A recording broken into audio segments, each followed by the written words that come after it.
Hello, everybody. Welcome here to Michigan State University. Matt Charboneau from the Detroit News, joined by my esteemed colleague, John Niyo.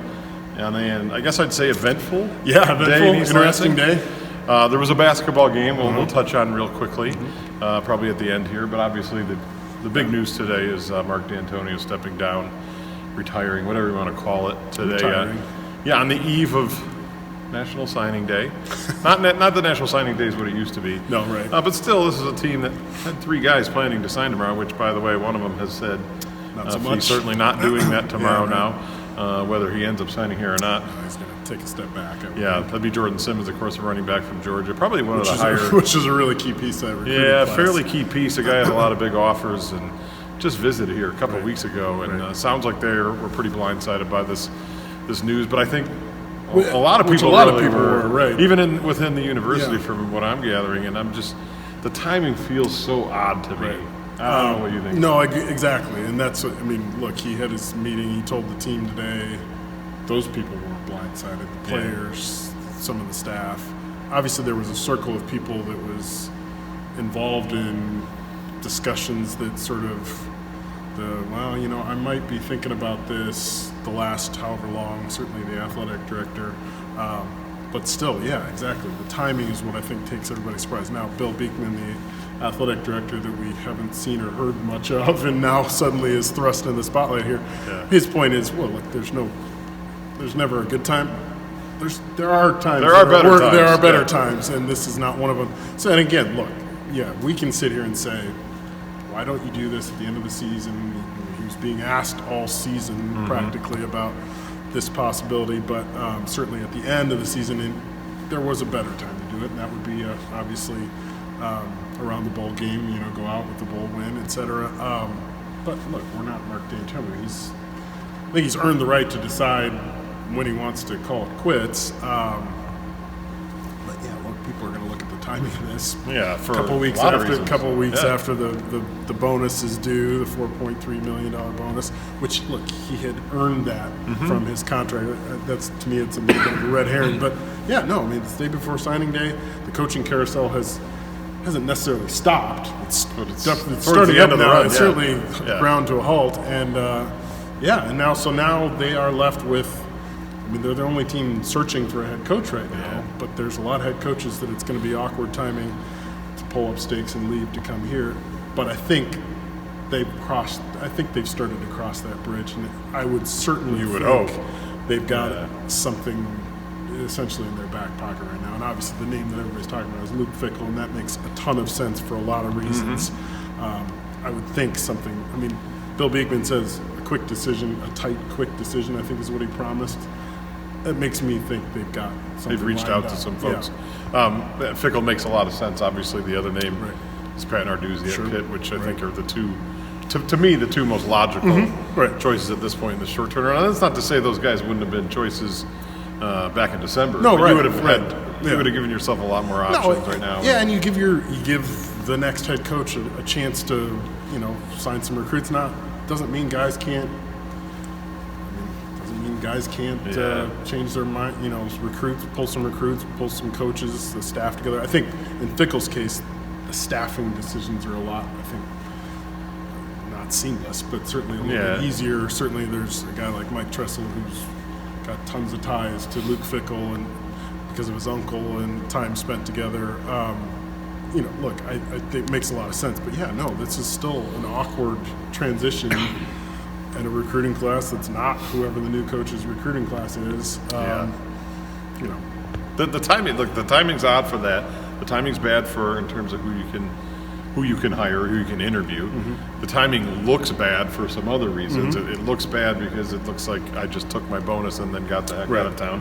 It looks bad with a lot of the Curtis Blackwell lawsuit going on and some things surfacing the last few days about Blackwell's attorneys alleging certain NCAA violations, which of course, Mark Dantonio's lawyer said are patently false. Bill Beekman said the same again today.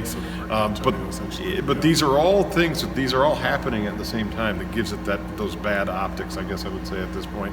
But the other optic that stands out to me, and we talked about it during the season, but you could see it again today. And this is a guy that's just Yeah. worn out and tired, and Yeah. I think ready to be done. And he talked about it in different ways today. I mean, he's a month shy of 64. He's about to be a grandfather this summer. I think he's just, and you listen to these coaches. I mean, what struck me today, felt a little like John Beeline, the timing, the way this kind of came out of nowhere to me earlier in the day. But then listening to him talk, it really sounded like Chris Peterson at Washington not that long ago. Just, look, I'm burned out. I'm done. And for a lot of the same reasons. Your coaches complaining about all sorts of things, transfer portal, year-round recruiting that's now nonstop. He looked tired and ready to be done. I don't think most fans would begrudge him at all for making that decision. And I think probably half of the fans out there aren't doesn't matter. Everything Mark's done is great, and that's fine. There are some people that are going to be a little upset about, and it just goes back to the timing. I think most people would have been happy if he would have done this in December. But I don't think I think you got to search far and wide to find a Michigan State fan that's going to give this guy a hard time for saying, I can't do it anymore. It's just when it happened. And who knows? Maybe they hit on this hire and they pick up and you start to see the recruiting kind of bounce back up and things go. But it's a tough time for it to happen, really, for any program. Certainly that's where we're looking at here. Who knows what signing day will look like tomorrow? I think they'll still land a couple of their guys. But still, as we saw, it's the lowest ranked class he's had. So still a lot of question marks, and I think most people were taken aback. People within the university certainly were. Not every single person, but most people didn't really know this was coming. So, bit of a surprise today. Yeah. So was the result of the basketball game. Yeah, the basketball coach was emotional about Mark leaving. Oh, for sure. Too. And he's he's one of the people that had certainly an inkling, a pretty good idea that this was coming down the pike, but it didn't change the fact that it's a sad day for. I mean, there were sort of three guys that were sort of atop this athletic department for a long time now, and he's the last one standing now. Yeah, when you consider Mark Hollis is gone now too, and it's then you start. I guess you sit there and start wondering when is this Tom Izzo's time? And there's a lot of frustrated fans tonight after the Penn State loss. Frustrated coach as well. Frustrated coach, frustrated players. I don't have the turnover numbers in front of me. Penn State scored 21 points off turnovers. They had 15 second chance points in the first half. The turnovers really are killer, and I know they've kind of been a problem for this team for a long time. But it does feel weird that almost a year ago exactly, this team lost 3 in a row to Illinois, and Kenny Goins famously, not in this gym, downstairs in the arena, told. What did he say? He said, we'll say it here, he said it's time to nut up or shut up. That was kind of the infamous thing. They won the next 5. They lost once again at Indiana, which is bizarre. Then they won the next 9 before losing in the Final Four. So it was all of which was exactly what Izzo was talking about at his Monday press conference yesterday. And sure enough, they go out and lose tonight to Penn State. Never patching, never won here. Whatever. Here's the difference. Illinois last year wasn't as good. The loss to Indiana was ridiculous. Penn State's good. So it's not like they came in here and just completely laid an egg. Did they play great? No, but they did a lot of good things too. They're still missing too many critical layups. Xavier Tillman again, Aaron Henry late. But this is different to me. This isn't a team that's lost. It's a team that's just it's not. It's missing a thing here, missing a thing there. It's missing a little bit of an edge for sure, and certainly some veteran. I mean, you mentioned Kenny Goins, Matt McQuaid. This is the time when you're missing some of those guys, and a team that came in here tonight has some of those 3-4 year guys, and it showed. It doesn't look like a Big Ten championship team. I think that streak may end. But they've put themselves in a position now where it's going to be 4 or 5 teams. Certainly, they have a chance, and they're one of them. But I would think a team like Maryland looks more like a Big Ten champion right now. I don't know. We'll see. But it's still, again, it's not time to panic with this team.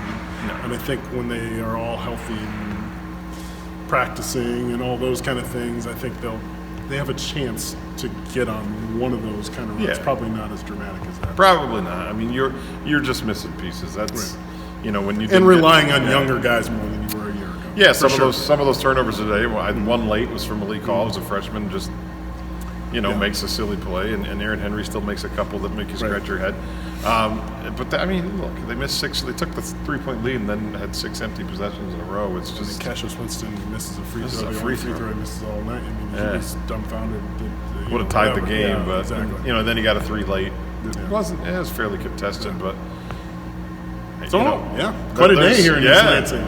Yeah, so the football program's looking for a coach. The basketball, everything's caving in on the basketball program.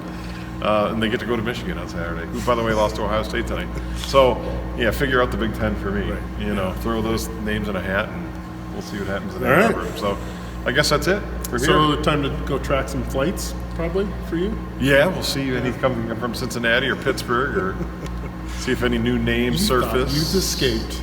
You thought you'd escaped another And of year. other names I've heard today, Chris Creighton, Eastern Michigan, Sure. Jim McElwain, Central, worth calls, right? Well, yeah, and already we're seeing reports. I mean, Matt Campbell got a call and said no thanks. So at Mr. Iowa State's happy that. But no, they better be doing their they're promising a quick search, but they also have to do a search, I think, unless they've got something already in there. Well, they're guys like that. They're guys like that that pocket. deserve that you at least need to make a phone call. And you got to have a plan B because things can fall apart. We've seen that plenty of times in college football. And if it all falls apart, does Mike Tressel stay and get his chances in interim? Who knows? He's the interim head coach right now. For signing day, maybe. He will. I don't know what tomorrow brings, but we shall see. So. All right, this is a long video. Yeah, that's it. Yeah, I got nothing else. Stick with us at DetroitNews.com.